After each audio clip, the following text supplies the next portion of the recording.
professor Renan Duarte e vou lecionar a disciplina de Ciências do 7º ano do Colégio Emaús. 7º ano, vamos então fazer a correção dos exercícios da última videoaula. Vamos primeiramente fazer a correção aí das questões de 1 a 8, lá do Pensar e Resolver, página 254, e depois fazer as correções aí da nossa videoaula, tá bom? Então vamos primeiramente lá para a página 254. Então estamos aqui, pense e resolva a questão 1. Elabore frases com as palavras apresentadas em cada item. Então era simplesmente para usar essas palavras e escrever aí uma frase, pessoal. A. Ser humano, sol, calor e luz. Olha só, ser humano sempre fez o uso do calor e da luz proporcionados pelo sol. Uma sugestão. B. Fogo, calor, ferramentas, máquinas simples. Aí para relacionar tudo. Com o domínio do fogo, o ser humano passou a usar o calor por ele proporcionado para criar ferramentas e construir as máquinas simples. Aí que foram extremamente úteis e são extremamente úteis para todos nós. Questão 2. Explique por que a partir do século XVIII a máquina a vapor, conhecida há muitos séculos, foi aperfeiçoada. Então, olha só, a máquina a vapor era uma nova possibilidade de realização de trabalho, transformando a energia térmica em energia cinética. Era uma excelente alternativa à tração animal. Então, até onde o pessoal achava que andar de carroça era eficiente, com a máquina a vapor virou passado. É muito mais eficiente utilizar aí a máquina a vapor do que a tração animal. Porque, poxa, a máquina a vapor está havendo combustão ali, está gerando energia cinética, está gerando movimento.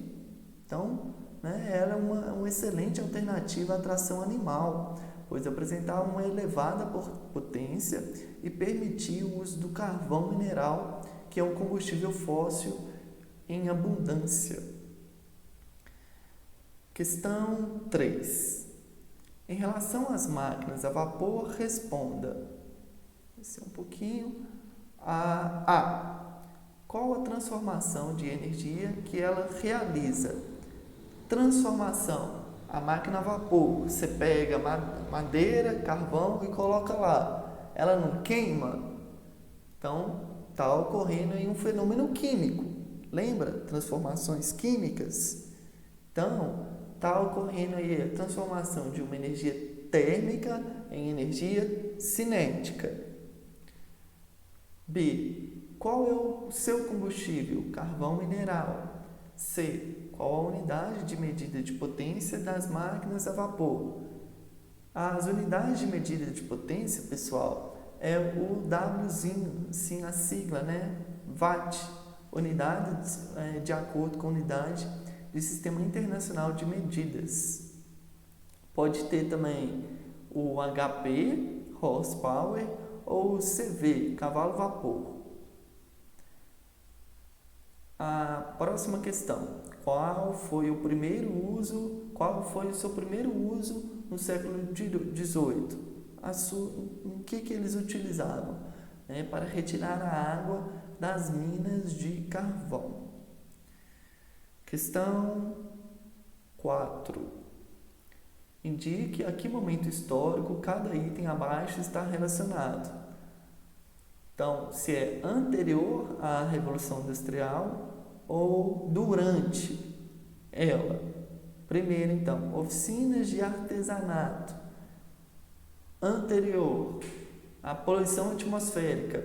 Na realidade, a poluição atmosférica sempre existiu, pessoal? Só que ele intensificou ainda mais durante a Revolução Industrial pelo fato de liberar mais gases, tá bom? Então é durante, porém saiba que ela sempre existiu.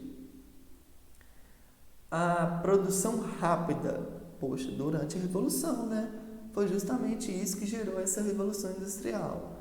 As máquinas simples, a alavanca, né? A cunha, a roda. Lembra que a gente estudou a roda? Pois é, uma máquina simples, bem antes da revolução. Os operários, durante, trabalhador com conhecimento de todo o processo produtivo, bem antes. Máquina a vapor, durante, a produção lenta, mais artesanal, né? Bem antes, anterior à revolução. O trabalhador com conhecimento de parte do processo produtivo, durante, porque ele participa só de alguma etapa do processo de produção de ferramentas e produtos. Questão 5. Organize uma tabela comparativa entre os motores de combustão externa e interna, utilizando os seguintes aspectos. Então, é só para a gente comparar entre o motor de combustão interna e externa, o seu tamanho, seu peso, sua eficiência energética, ou seja, o quanto que ele produz de energia, se gera ou não impacto ambiental, o quanto, né, e o tempo de inicialização. Então, olha só, o de combustão externa, pessoal, ele é bem maior, tá? Então, o motor de combustão externa, ele é grande, pesado, com uma baixa eficiência, extremamente poluente e com um tempo de inicialização lenta, ele demora. Agora, o motor de combustão interna, ele é menor, se ele é menor, ele é mais baixo e mais eficiente. Olha só que interessante. Ele é mais eficiente, também é poluente, tá? A questão da poluição, e ambos geram a mesma quantidade, pois estão queimando aí e liberando gases poluidores para a atmosfera, e só que o tempo de inicialização dele também é muito mais rápido do que quando a gente compara aí com o de combustão externa. Questão 6.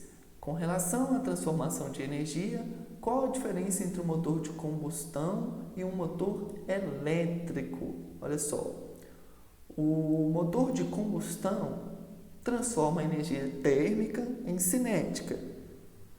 Como a gente já viu, né? De combustão é justamente a máquina a vapor, é o que ela fazia. Só que o motor elétrico, ele consegue transformar a energia elétrica em energia cinética, energia elétrica. Por isso que aqueles carros, né, elétricos, eles ficam carregando, né?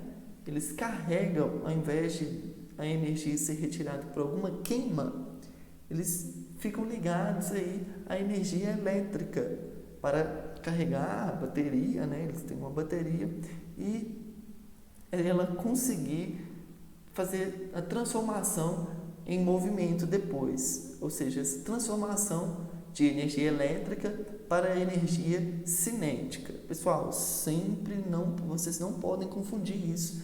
Às vezes eu estou falando movimento, quer dizer a mesma coisa que energia cinética, tá? Que é basicamente sinônimo. Então, por exemplo, se eu estou falando, isso daí converteu em energia cinética, ou então se eu estou falando, isso daí converteu em movimento, você já está ligando. Se você converteu em movimento, então está falando de energia cinética.